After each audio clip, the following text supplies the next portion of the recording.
Before becoming leader of National Socialist Germany, Adolf Hitler eked out a living between Vienna and Munich, watching his homeland sink into the Weimar era. After moving to Vienna with dreams of becoming a great artist, his world crumbled when he was twice rejected by the Academy of Fine Arts. Convinced of his talent but unable to accept criticism, Hitler spiraled into misery. He spent years wandering through hostels, selling hand-painted postcards and living with beggars while his resentment toward the academic elite and Jews intensified. During this time, one of his friends was August Kubizek, a young musician who would later write detailed memoirs about their life together. Hitler would often attend Wagner operas from the cheapest seats, completely absorbed in the music, and claimed to have experienced visions of the fate of Greater Germany there.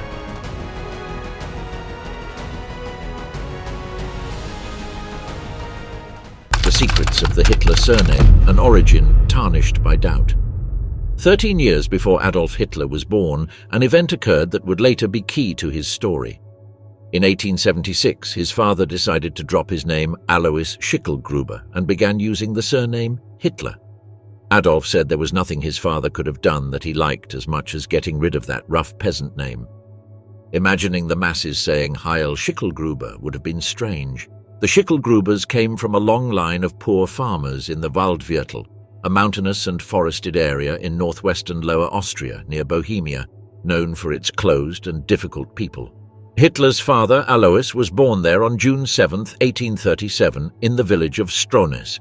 He was the out-of-wedlock son of Maria Anna Schicklgruber, who was 42 years old at the time, and the daughter of a small farmer named Johann Schicklgruber.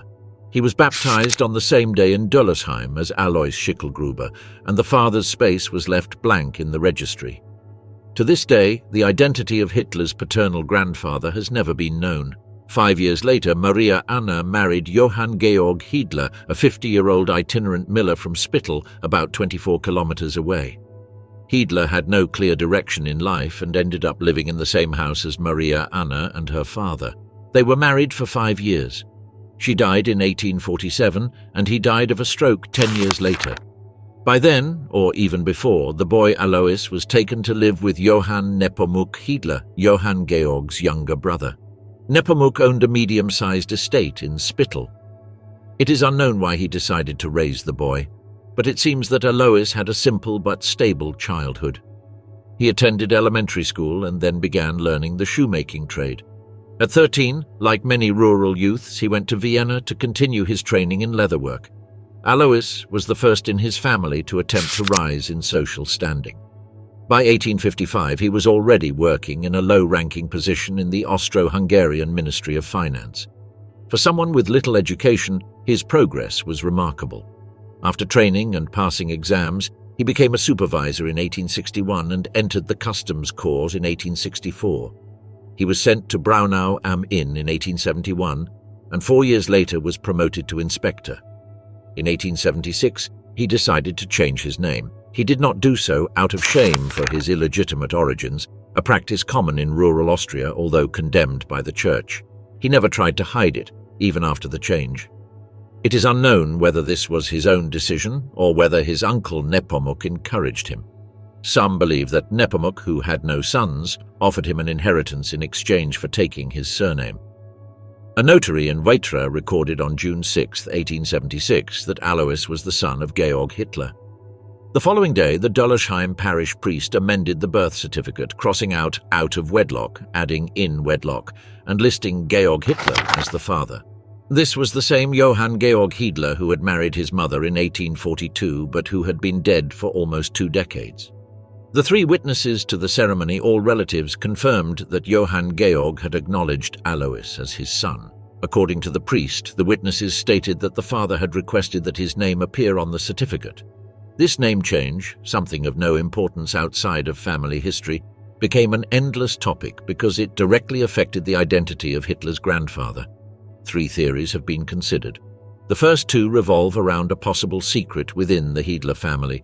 The third, which would have more historical weight, is not supported by evidence.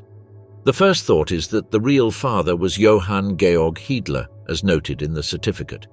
But if that was the case, why did he never attempt to legitimize his son while he was still alive? It didn't seem to be a financial issue, although it was said they slept in a manger due to lack of money. It is known that Maria Anna was not that poor. So why did she leave her son in the hands of her brother? Why didn't he raise him? Why did it take so long to legalize the name? Perhaps there was an inheritance involved, but that doesn't explain why the surname was changed right then. That Nepomuk, now without sons, wanted to pass the surname on through Alois, who was married to an older woman, doesn't seem a sufficient reason. The answers were lost over time. But if Johann Georg wasn't the father, who could be? The second option is Nepomuk himself. He raised Alois, supported him, and seems to have pulled the strings for the name change just 3 years after his wife's death. When she died in 1888, the heirs were surprised to find there was nothing to divide. 6 months later, Alois bought a house and land near Spittal for between 4,000 and 5,000 florins. Perhaps Nepomuk was the real father, but he never admitted it publicly. Some interpret the surname Hitler as a softened form of Hitler, the name used by Nepomuk. But this too may be an exaggeration, since in contemporary documents the names Hiedler, Hitler and Hitler were common and interchangeable. Nepomuk was baptized Hiedler and married as Hitler. Alois may have simply preferred the Hitler spelling because it sounded less peasant-like, or perhaps the notary chose that version when writing the deed and the parish priest copied it. In any case, Alois never used his previous surname again. From 1877 onward, he always signed as Alois Hitler, and his son was happy with that name as well. The third theory is that Hitler's grandfather was Jewish. This rumor began in Munich cafes in the 1920s and was amplified in the foreign media in the 1930s. Some claimed that the surname Hitler was Jewish or that he came from a Jewish family in Bucharest. They even said that his father was the son of a Baron Rothschild, for whom his grandmother had worked in Vienna. But the most well-known theory emerged after the war in the writings of Nazi lawyer Hans Frank while he was imprisoned in Nuremberg awaiting his death sentence. According to Frank, Hitler sent him to investigate his genealogy after receiving a threatening letter from his nephew William Patrick Hitler, son of his half-brother Alois. The young man allegedly threatened to reveal their Jewish blood. Frank said he discovered that Maria Anna Schickelgruber had worked as a cook in the home of a Jewish family called the Frankenbergers in Graz, and that the family's son had paid a pension for years. Frank claimed that letters were exchanged between Maria Anna and the Frankenbergers, but Hitler allegedly told him that his grandmother and her husband were so poor that they tricked the supposed father out of money. Despite how widespread this story was in the 1950s, it doesn't stand up to serious analysis. There were no Jews in Graz in the 1930s. The Frankenreiter family who did live there was not Jewish. There is no evidence that Maria Anna worked in Graz, neither of letters nor payments. Furthermore, the young supposed father was only 10 years old when Alois was born, and his family was ruined, so he also had no way of paying a pension. Frank also claimed that Hitler learned all this from his grandmother, but she had died more than 40 years before he was born. Even the existence of the blackmail letter is doubtful. If his nephew really threatened him in 1930 yet lived peacefully in Germany until 1938, it's hard to believe. When he finally spoke out in 1939, he said nothing about it, nor does he appear in the Gestapo investigations into Hitler's family origins. There is no proof in either the official documents of the regime or other reliable sources. What Frank said, moreover, was written under duress and with many errors. His version of a Jewish grandfather is worthless as evidence. Whoever he was, Hitler's grandfather was not a Jew from Graz, the family chaos that marked his childhood. Alois Hitler already had a stable career as a customs agent in Braunau when Clara Pölzl, his future wife, arrived at his home as a clerk. Clara was the daughter of Johanna Hitler, who in turn was the daughter of Johann Nepomuk, the same man who had raised Alois as his own. Clara had grown up on the estate next to her grandfather's. In 1876, at the age of 16, she left the countryside for Braunau to work in Alois's household. Although respected for his work, Alois led a chaotic private life. He married 3 times, had children out of wedlock, and had strained relationships. In 1865, before he married for the first time, he already had an illegitimate son. In 1873, he married Anna Glasl, a woman 14 years his senior. The union was not one of love. She had some money and connections in the civil service, which probably motivated the match. She soon fell ill, and the relationship deteriorated further when he began seeing Franziska Matzelberger, a young woman who worked in the same place where the Hitlers lived. By 1880, Anna had legally filed for separation. By this time, Alois was already living openly with Franziska, who soon became pregnant. In 1882, she gave birth to a boy named Alois Matzelberger. When Anna died in 1883, Alois and Franziska married 6 weeks later. A daughter, Angela, was born shortly after, but in 1884, Franziska became seriously ill with tuberculosis. She was taken to the camp to see if she would get better, but she died in August, aged just 23. Left widowed again with 2 young children, Alois sought help. He called Clara Pulzel, who no longer lived with them, to come home and take care of him. She agreed. Soon she became pregnant. Since they were officially second cousins, they needed special permission from the Vatican to marry. While they waited, her pregnancy progressed. In January 1885, with ecclesiastical approval in hand, they married in a quick ceremony at 6 in the morning. After a brief family meeting, Alois went straight to work. That same year, his and Clara's first son, Gustav, was born. In September of the following year, Ida arrived. Then in 1887, they had another son, Otto, who died a few days later. Within weeks, tragedy struck again. Gustav and Ida died of diphtheria between December 1887 and January 1888. Amid this sadness, Clara became pregnant again. On April 20th, 1889, at 6:30 p.m., a cold and cloudy Easter Saturday, she gave birth at the Gasthof zum Pommer boarding house in Braunau am Inn. He was her 4th child, the first to survive. They named him Adolf. In his book, many years later, Adolf would emphasize the symbolic value of being born right on the border between Austria and Germany, the 2 countries he would later dream of unifying. But he was too young to remember Braunau. In 1892, his father was promoted to the highest possible rank for someone with only a basic education, chief collector of customs. The family moved to Passau, Bavaria, before Adolf turned 3. From then on, they changed residence several times. Little is known for certain about Adolf's early years. His account in the book he wrote as an adult is flawed and full of personal interpretations. The recollections of acquaintances and relatives collected after the war are also dubious. Even during the Nazi regime, attempts were made to glamorize his childhood. The truth is that there isn't much reliable information about those years. Financially, the Hitler family lived in relative comfort. At home were Alois, Clara, and Alois's children from his second marriage, Angela and Alois Jr., who would leave home in 1896, as well as Adolf, his younger brother Edmund, born in 1894 and died in 1900, and his sister Paula, born that same year. Also living with them was a cook, Rosalie Schichtel, and Clara's sister Johanna, who was hunchbacked and grumpy, but was fond of Adolf and helped around the house. Thanks to an inheritance received in 1889, Alois was able to buy a property and lived on an income higher than that of an elementary school principal. Although they lacked nothing, the atmosphere in the house was far from harmonious. Alois was a typical provincial bureaucrat, serious, authoritarian, punctual, proud of his status, frugal and humorless. The townspeople respected him, but at home he was a bad-tempered man. He enjoyed chain-smoking and having a few drinks with friends after work. He preferred to sit and chat in the tavern rather than spend time with his family. His greatest hobby was keeping bees.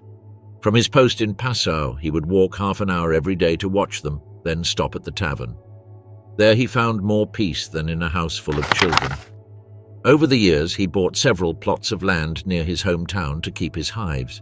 He sold his first property in 1892, but later bought 2 more.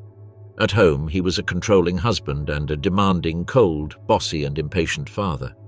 Clara, even years after they were married, continued to call him uncle. When he died, she kept her pipe rack in the kitchen and pointed at it as if she still had authority. Growing up in fear, the father he never wanted. At home, the father figure imposed distance.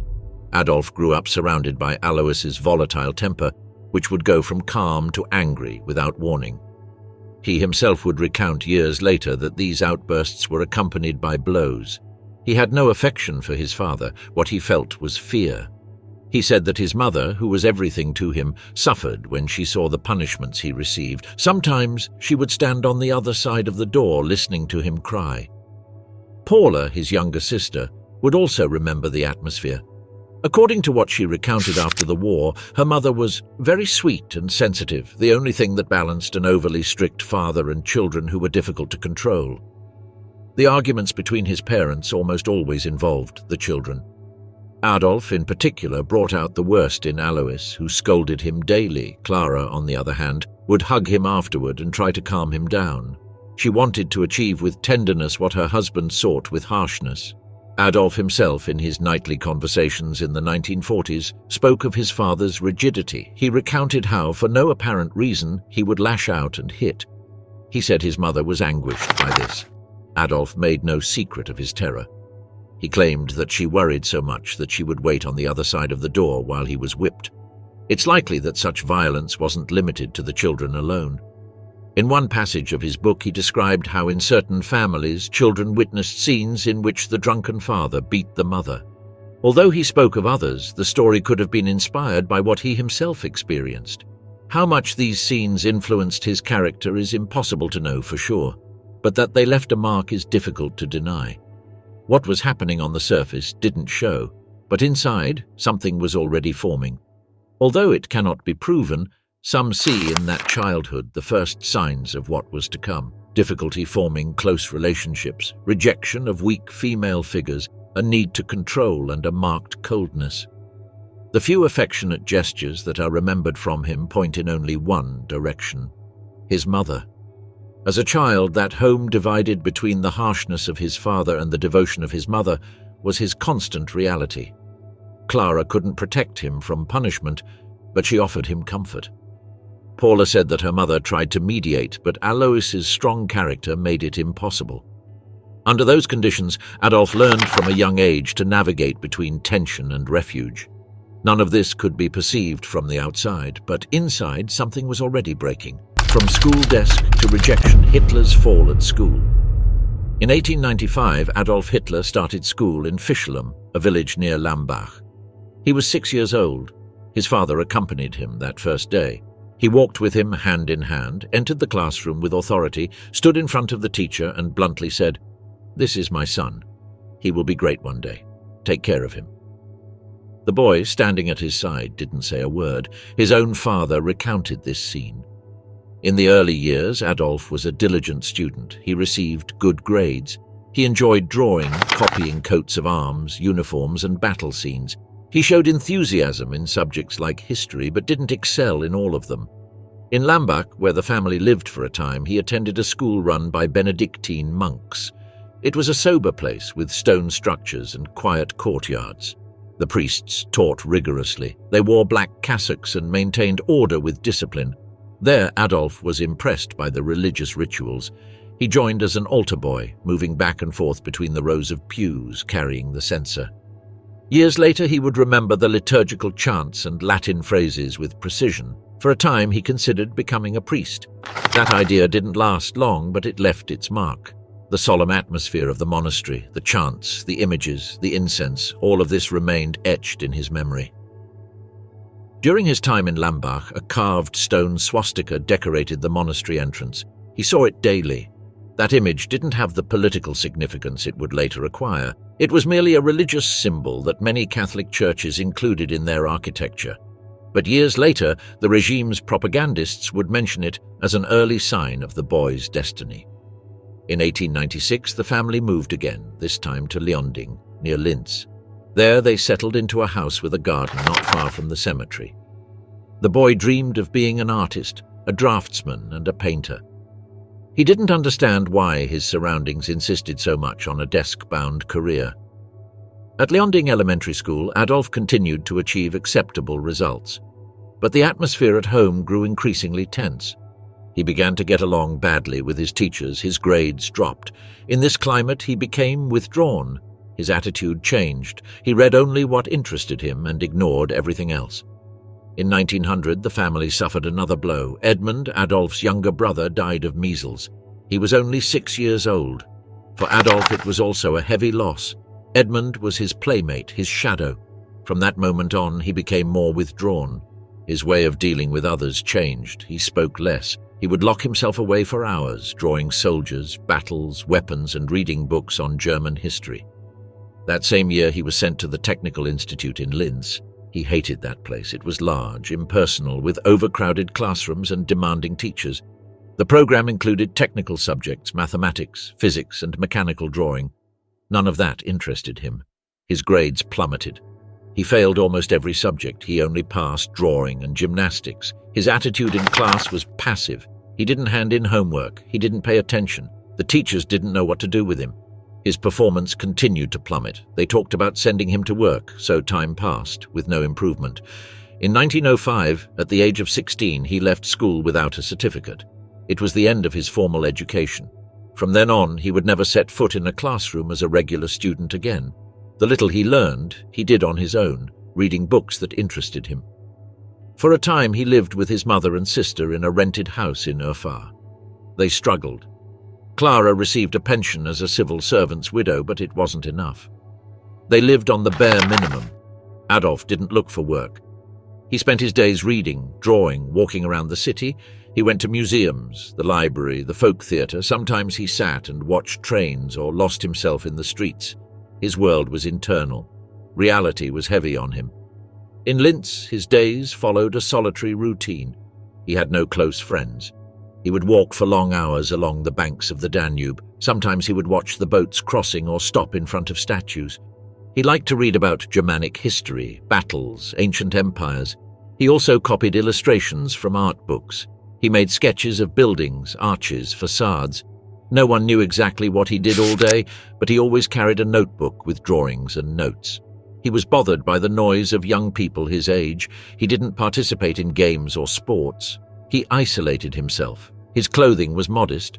He wore somewhat shabby clothes and a black hat that he never took off, even in summer. He looked older than his age. He walked upright, but with a serious look. Neighbors said he was quiet and reserved. No one remembered him laughing. In 1907, he submitted his drawings to the Vienna Academy of Fine Arts. He was rejected. They told him he wasn't good enough for painting, that he might be good for architecture. But he didn't have a high school diploma, so he couldn't apply for that program either. He returned the following year with new works. They rejected him again. This time, he didn't even make it past the first round. After the second refusal, he stopped showing his drawings to acquaintances. He kept them in a cardboard box along with his pencils and rulers. In the room where he slept, the walls were bare. There was only a chair, a table, and his papers. He spent hours drawing structures he imagined, impossible buildings with pointed towers and cross-shaped windows. He didn't show these works. He said they weren't finished yet. During that time, he attended performances at the People's Theatre in Linz.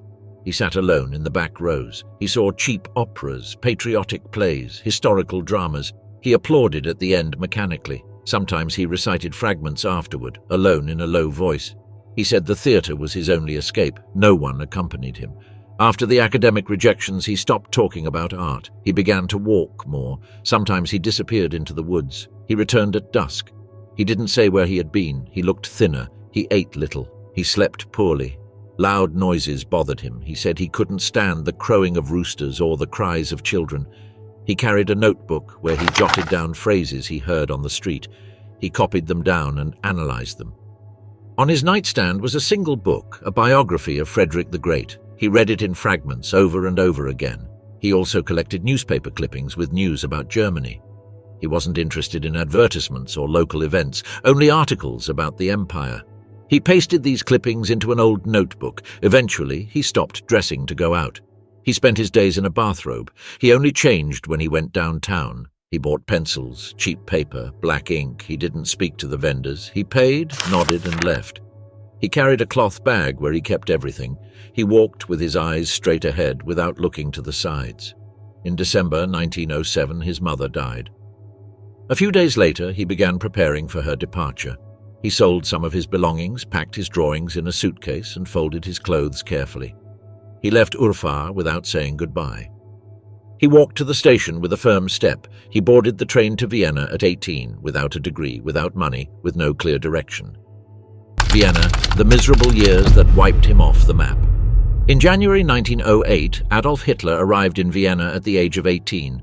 He carried a suitcase containing simple clothes, a box of drawings, and some saved money. He didn't know a soul in the city. He got off the train, looked at the tall buildings, the streets filled with carriages, and mingled aimlessly with the crowd. He settled into a cheap boarding house near the center where he paid per night. He soon realized that this pace wouldn't be sustainable for long. Shortly after arriving, he applied again to the Academy of Fine Arts. He carried his drawings under his arm, wrapped in brown paper. He hoped things would go better this time. When he showed his portfolio, he was attended to briefly and then rejected. He didn't make it past the first selection. He was told that his drawings lacked technique and were more appropriate for architecture. No further explanation was offered. He left the building without saying anything. He walked for hours until he returned to his room. Ashamed, he didn't tell anyone about the new rejection. Nor did he try to enroll in any other institution. He began spending more time locked away. He drew Viennese street scenes, facades, street corners with lanterns. Some afternoons he went to the public library. He read about history, art, ancient empires. Always alone, he kept quiet among the other readers. He wore an old hat and a threadbare coat. He seemed invisible among the crowd. In the spring, money began to run out. The boarding house was no longer an option. He moved to a shared room in the 20th district in a damp building with wooden stairs and communal bathrooms. He went to bed late, ate little, and paced aimlessly. Sometimes he slept on park benches. The city was alien to him. He had no friends, contacts, or family nearby. To survive, he began selling watercolors. He drew postcards with Viennese landscapes and offered them to local merchants. Some bought them out of pity, others because of the price. He walked with a folder under his arm, entering stores, asking if they wanted to see his work. He received many refusals. The few times he managed to sell something, he used the money for bread, milk, or coffee. He wasn't wasteful. He ate standing up on street corners. He never sat down in elegant cafes or restaurants. He lived with just enough. A shirt, a pair of pants, a long cape he used as a coat. His shoes were worn out. He had no heating. In winter, he wrapped himself in a blanket to sleep. He shared a room with another unemployed man whom he barely greeted. They didn't exchange a word. They only shared silence. They took turns using the cot to keep some space free. During the day, he walked through the parks. He liked to observe people from a distance. He wrote down phrases, gestures, attitudes. He said this helped him understand the Viennese character. He was bothered by loud noises, laughter, cars with engines. Sometimes he went into churches just to sit in the pews and warm himself. He didn't pray. He just stood still, staring into space. He met some vendors at the market on Maria Hilfer Street. One of them offered him the chance to paint pictures of facades for tourists. They paid him little, but he accepted. He handed in 2 or 3 drawings a week. He didn't sign his works. He just handed them in and left. If people asked him for bright colors, he complained. He said he preferred muted tones, grey, brown. Painting with joy seemed fake to him. As the months passed, his appearance deteriorated. He lost weight, his skin was pale, his eyes sunken, his hands were chapped from the cold. He never complained. He avoided talking about his situation. If asked, he said he was on hiatus, that he would soon try again to get into the academy. But he no longer tried. He had stopped drawing for pleasure. Now he did it only to eat. In 1909, he was evicted from the room he rented for not paying on time. He spent several days homeless. He slept in doorways, entered tram cars at night, and pretended to be traveling. Finally, he found refuge in a men's hostel on Meldemannstrasse. It was a spacious building with bunk beds lined up, a communal dining room, and communal showers. There he shared space with day laborers, beggars, alcoholics, war veterans, and ex-convicts. At the shelter, he had a bed, food, and some warmth. In return, he had to respect strict schedules. Everyone was woken up at 6. Breakfast was bread and watered-down coffee. Lunch was soup and bread again.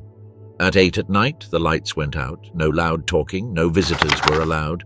Adolf followed all the rules. He kept a low profile, focused on his papers. Over time, some of his classmates began to notice. Always alone, always clean, always writing or drawing. He didn't smoke, didn't drink, he kept quiet. His routine was rigid. He got up, ate, went out to sell drawings, came back and sat down to write. He used a small pencil, a torn notebook, and a metal ruler. He never said what he was writing. Some thought he was copying poetry, others thought he was writing a book. He never showed it. He had a box where he kept everything he had left: pencils, folded sheets of paper, an old photo of his mother, and newspaper clippings. He never got into arguments. If anyone touched his things, he would get angry. He didn't shout, but he looked cold. No one bothered him. His only steady contact was a certain Hanisch, another guest at the hostel. He was a talkative, cunning, second-hand salesman. He offered to help him sell his watercolors downtown. Adolf accepted. He gave him the drawings, and Hanisch offered them in shops, cafes, and offices. In return, he gave him a cut of the money. The relationship was cold but functional. They weren't friends, just partners out of necessity. At the hostel, Adolf spent his nights poring over pamphlets, newsletters, and press clippings. He read carefully everything about the German Empire, Prussia, and wars. He underlined names, copied dates. He never shared anything with others. Some thought he was preparing for something. Others believed he was just hiding behind papers. He almost never engaged in conversation with others. He only responded if approached. He usually spoke in short, direct sentences. If someone talked about politics or religion, he avoided commenting. He remained a quiet figure among the others, but everyone knew he was different. Sometimes he left before everyone else, walked through the empty city, looked at closed shop windows, observed buildings. He drew invisible lines in the air with his fingers. He always returned with cold hands and wet shoes. He avoided wealthy areas. He stayed in the poor neighborhoods.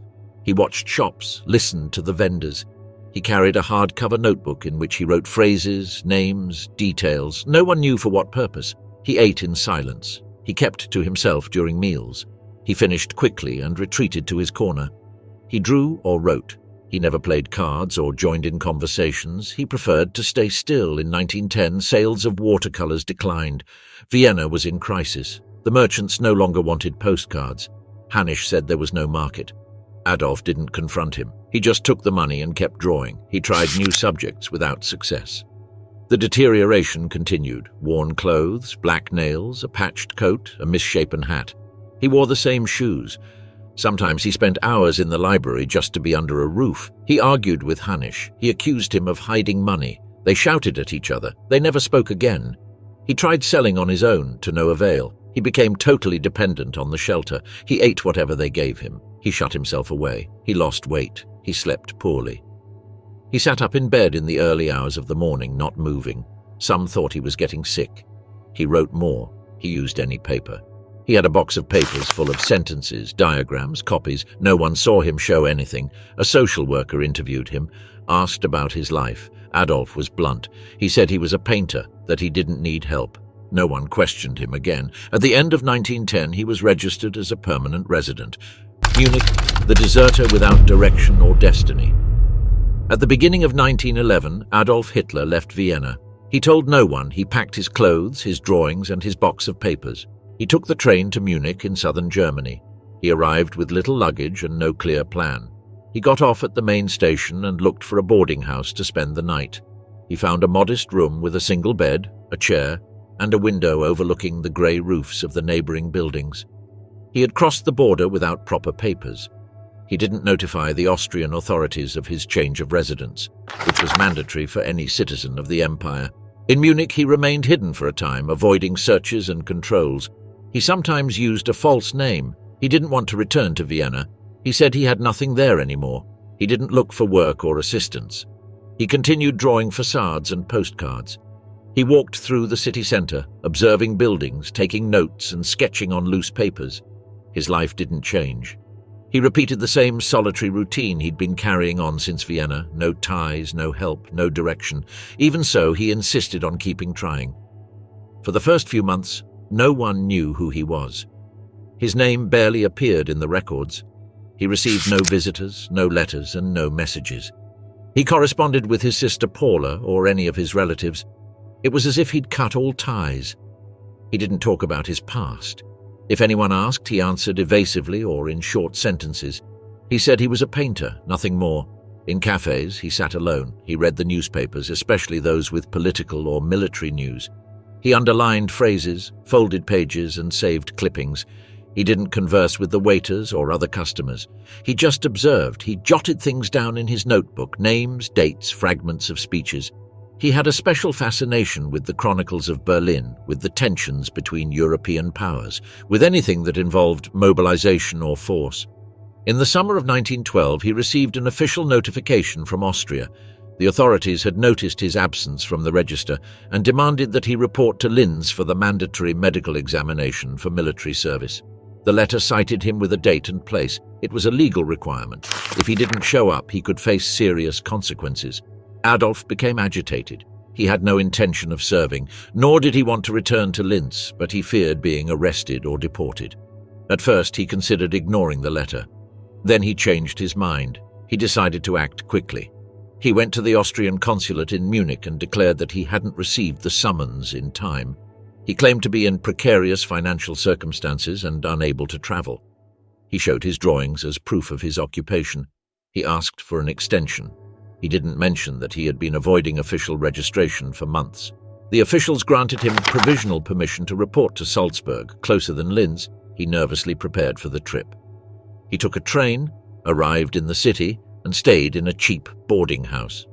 On the morning of the exam, he reported to the designated barracks. He was wearing his long coat, his papers, and a medical certificate he had obtained on his own. He was evaluated by a group of military doctors. During the examination, the doctors noted that he was pale, thin, and nervous. One wrote that he displayed general weakness. Another indicated that his constitution was irregular. He had no serious illnesses, but his physical condition did not meet the requirements for active service. The final result was clear: unfit. He was classified as unavailable for armed duties. They issued him the corresponding certificate. Hitler returned to Munich with relief. He kept the document as something valuable. With that, he believed he had closed a chapter. He no longer had to worry about the Austrian army. From then on, he spoke more freely about his status as a German by choice. He said he felt closer to Germany than to Austria. From that moment on, he avoided referring to Linz or Vienna. He spoke only of Munich, Prussia, and Berlin. He considered himself part of another world. He resumed his solitary routine. He returned to frequenting libraries, archives, and second-hand bookstores. He bought used books on military history, international politics, and social movements. He read for hours. He took notes on folded sheets of paper. He used short pencils and wrote in small print. He kept everything in a box that he never left alone. He called it his studies. His financial situation didn't improve. He continued to live from day to day. He sold few watercolors. Sometimes he took on minor jobs, copying signs, drawing shop window displays, decorating menus. He wasn't consistent. Some commissions weren't delivered. Others he did reluctantly. He didn't pay as much attention to detail as he had before. He quickly lost interest. He complained about his clients' poor taste. He said he'd rather do nothing than paint on commission. As the months passed, his isolation worsened. He no longer tried to socialize. He kept his distance from everyone. He didn't talk about his family. He didn't mention his father, his mother, or his sister. If anyone asked, he changed the subject. Sometimes he said he was an orphan. Other times he claimed he came from a broken family. He never repeated the same version. He became obsessed with certain authors. He read and reread texts by German nationalist ideologues. He emphasized ideas about identity, power, and homeland. He said that strong nations didn't need to justify their dominance. That strength was the only language the weak respected. He didn't share these ideas with anyone. He just jotted them down, memorized them, turned them into his own phrases. By the end of 1913, he looked like a man older than his age. His face was gaunt, his cheeks hollow, his eyes dull. His clothes were still the same. He only had one change of clothes. He wore the same shoes he'd worn for years. His coat was riddled with visible seams. He seemed to live in slow motion. He did everything slowly. He walked without haste. He lingered for long periods in front of shop windows. He didn't speak to anyone. In the following months, international tensions increased. The newspapers spoke of alliances, threats, possible mobilizations. Adolf read each note carefully. He underlined the dates, the names of countries, and the statements of ministers in pencil. He kept the clippings in envelopes that he sorted by topic. He had a box full of headlines. He didn't discuss them with anyone. He only reviewed them at night, as if it were part of a preparation. In the summer of 1914, the assassination of Archduke Franz Ferdinand filled the front pages. Austria declared war on Serbia. Germany sided with its ally. Russia responded. France and the United Kingdom became involved. All of Europe entered a state of war. The streets of Munich filled with protesters, young people volunteering and soldiers marching at the front. There were flags on balconies, hymns in squares, speeches on street corners. Adolf went out into the street and observed the atmosphere. He walked among the people, looked at the faces, listened to the chants. He stopped in front of the residence, where a crowd was applauding the officers. He remained silent, arms crossed. That same night, he wrote several pages in his notebook. No one knew what he wrote down. Days later, he volunteered to enlist in the German army. Despite being Austrian, he asked to be accepted into a Bavarian regiment. He justified himself by saying that he had lived in Munich for years and that he felt part of Germany. The recruiters verified his information. His application was accepted. He was assigned to the 16th Infantry Regiment. He signed the paperwork, received his uniform, and was sent to the training camp. He was 25 years old. Up until that point, he hadn't held a steady job, hadn't finished his studies, had no social network or close family. His life had been a series of rejections, isolation, poverty, and observation. No one knew him in depth. Only a few remembered him as the quiet one from the boarding house or the weird guy in the drawing. The transition was abrupt. From the solitary routine of the city, he moved to military discipline. He got up at dawn, ate with the others, and trained for hours. He learned to march, to use a rifle, and to obey orders. He never complained. He followed instructions without speaking. He didn't stand out, but he didn't cause trouble either. He maintained the same reserved demeanor. He didn't joke with his comrades, didn't participate in discussions, or write letters. He kept his notes in the inside pocket of his military coat. In the camp, some soldiers began to notice his constant presence. He was punctual, diligent, and serious. He didn't smoke, he didn't drink, he didn't go out on leave. When everyone was asleep, he read. When there were free moments, he took notes. He didn't have a nickname. They called him by his last name. He was just another man, but different. No one knew what he was thinking. As the training progressed, preparations for the front intensified. The troops were grouped together, convoys were organized, and maps were distributed. Adolf listened to everything attentively. He learned quickly. Although he had no military experience, he understood orders, memorized routes, and observed the officers' behavior. He was attentive to details. He didn't ask questions. He just nodded and followed along. Before being sent to the front, the soldiers received blessings, speeches, and provisions. There was excitement, nervousness, and noise. Adolf kept to himself. He looked at the ground. His rifle was slung over his shoulder, his uniform clean, and his cap pulled tight. When the train arrived, he boarded without a word. He traveled in silence, his eyes fixed on the window. No one knew what he was thinking.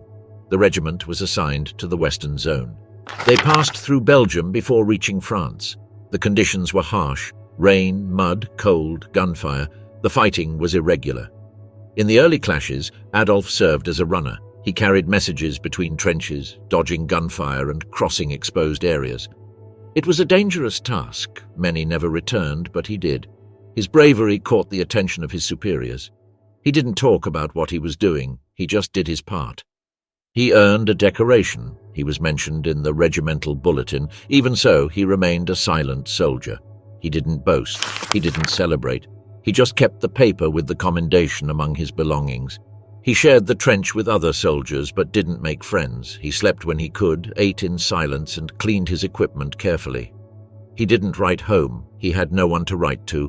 He used his free time to draw. He made sketches of trenches, rifles, faces. He kept everything in a cloth bag. No one saw him do it. It was only noticeable when he folded the papers and stuffed them back into his coat. He spent months without leaving the front.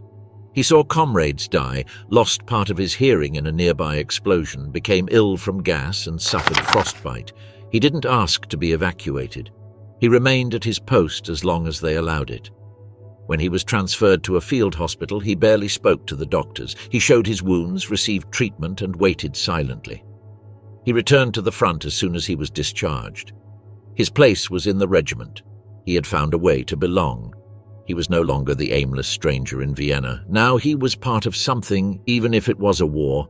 In that environment, his oddities didn't stand out. He was just one of the crowd. But his way of looking, of taking notes, of staying still while everything exploded, remained the same. By the end of 1915, he had survived several engagements, zone changes, and chemical attacks. His reputation among his commanders was growing. They respected him for his obedience, his perseverance, and his composure under pressure. He never questioned an order. That was the end of his previous era. The young man who fled Linz, who failed in Vienna, who lived in the shadows of Munich, was now part of a global conflict, not for ideology nor for glory, simply because he had found a place where no one asked him to explain himself. Hitler, after the war, homeless, jobless, and recruited as an informant. From 1916 onward, the Western Front became even harsher. The artillery pounded day and night, the trenches collapsed in the rain, gas masks were part of the daily uniform. Adolf Hitler remained in the same regiment with the same rank. Nothing had changed. He didn't speak more than necessary, didn't join groups, had no friends. He was a constant shadow among the troops. He lived automatically. He rose at réveillé, ate in silence, kept watch, and spent hours alone, writing on loose papers that he carefully hid. He showed no interest in what others were doing. If there were jokes or fights, he didn't intervene. If letters arrived, he didn't receive any. During his breaks, he read folded sheets of paper or cleaned his equipment with precision. In the autumn of 1916, the regiment was moved to a more exposed area. Casualties mounted. The orders were confusing. The mud was knee-deep. One morning, in the midst of an enemy advance, a gas attack took place. The masks weren't enough. Hitler was hit by a cloud of mustard gas. He temporarily lost his sight and had to be withdrawn from the front. He was sent to a military hospital in Passwalk. There he spent several weeks without seeing. Doctors treated him with bandages, eye drops, and rest. The diagnosis was guarded. Some feared that his blindness would be permanent. Adolf didn't speak to the other patients. He didn't ask anything. He just waited. When his sight partially recovered, he walked through the corridors without greeting, with his head down and his eyes half closed. During that stay, he was awarded a new medal. The official documents mentioned continued bravery under extreme conditions. Adolf received the award without looking up. He didn't ask about the ceremony or the reasons for it. He tucked the sheet into his jacket. He made no comment. No one congratulated him. No one was waiting outside. The hospital had no visitors for him. The days passed between medical checkups, austere meals, and sleepless nights. Hitler jotted down stray fragments in a notebook he always hid under his pillow. Sometimes he sat alone in the courtyard watching the shadows on the walls. He didn't speak of his past, of the regiment, or of the war. In mid-1918, the situation at the front was desperate. The troops were exhausted, supplies were scarce, and discontent was growing. In Passwalk, rumors arrived late, but they arrived. There was talk of retreats, of lost cities, of betrayal. One day a nurse read aloud that the High Command had agreed to an armistice. Germany had requested a ceasefire. When Hitler heard the news, he said nothing. He remained still in his bed. Other patients were crying, shouting, arguing. He just stared up at the ceiling, his eyes dry. He didn't ask for details. He didn't look for a newspaper, nor did he write anything that night. He just lay there, not speaking, not sleeping. A few days later, he was discharged. He left the hospital walking alone, with a small suitcase and the medical papers folded in his pocket. His destination was unclear. He didn't return to the regiment. He didn't report to any unit. He took the train to Munich without telling anyone. He traveled in silence, staring out the window. When he arrived, the city was no longer the same. There were wounded soldiers everywhere, hungry people, buildings marked by shortages. The flags were lowered. The windows had protest signs. Some spoke of revolution. Others begged for bread. Hitler settled into a cheap boarding house like the ones he had known since before the war. He asked for a small room, paid in advance, and locked himself in. For the next few days, he went out only to get food or buy newspapers. He read each news item slowly. He didn't speak to the vendors. He didn't participate in the street discussions. He returned to his routine of isolation, silence, notes, long walks. He didn't contact any of his comrades from the front. He wrote to no one. Weeks passed and he showed no signs of moving. He didn't look for work or help. He didn't register as a veteran. He didn't attend political meetings or participate in demonstrations. He watched from the sidewalk. He took notes. He kept the same clothes he'd worn during the war, with his frayed coat and worn shoes. No one knew who he was. No one asked. After the war, Hitler returned to Munich. Despite being back in a big city, his way of life remained the same, discreet, without relationships, without visible ties. He traded his drawings for notes and his dirty coat for a wrinkled uniform. He walked, as always, silent, attentive only to what he wanted to observe. While many former soldiers sought reintegration, he remained on the sidelines.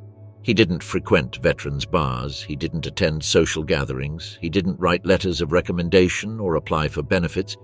He read the newspapers attentively, but didn't share his opinions with anyone. The country was bankrupt. Defeat had brought unemployment, strikes, and general mistrust. Lines for food, political discussions, and propaganda posters were visible in the streets. Some spoke of revolution. Others demanded punishment for traitors. Hitler didn't take sides in public. He merely observed. On one such day, the army needed volunteers to carry out internal surveillance duties.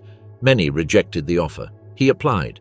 He was assigned to minor duties within his regiment. He returned to uniform, this time without having to go to the front. He spent hours in the barracks, filing documents, reviewing lists, and organizing reports. The atmosphere in the barracks was tense. Some soldiers argued about politics, others talked about unions, and a few supported radical groups. Hitler listened to everything but did not participate. When groups were formed to discuss the country's future, he sat in a corner and took notes. No one knew what he was writing. A superior officer, noticing his distant but dutiful demeanor, assigned him as an observer at meetings of political groups within the army. His job was to record what the soldiers said, who was against the government, and what ideas were shared. Adolf accepted. As soon as he received the order, he began attending the meetings. At these gatherings, for the first time, he was directly exposed to strong political speeches. He heard criticisms of the Treaty of Versailles, accusations against those responsible for the defeat, and calls to restore national pride. He took notes silently. He didn't intervene, correct, or congratulate.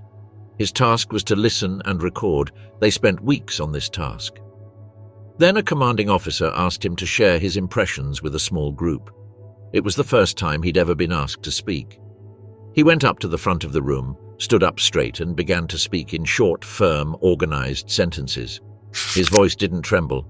He didn't read from his notes. He spoke of discipline, the need for unity, and the danger of internal divisions.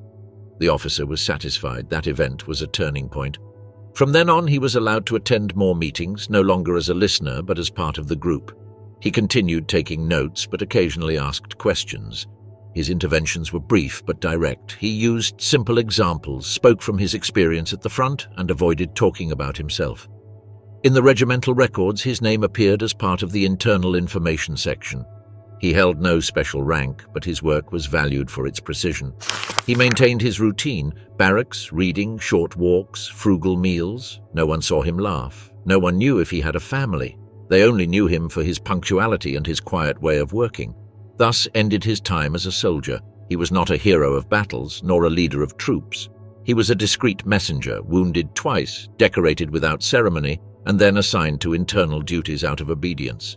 He never demanded anything. He never asked for recognition, nor did he show closeness to anyone. When his work as an observer ended, the army was dismantling. Hitler left the barracks without saying goodbye. He wandered aimlessly without a home or salary. But for the first time, he knew how to speak in public, not as a leader or ideologue, but as someone who had learned to impose himself silently. That voice, born amid rejections and failures, would eventually sweep the entire world away. Thus, years later, he became the bloodiest leader of the century,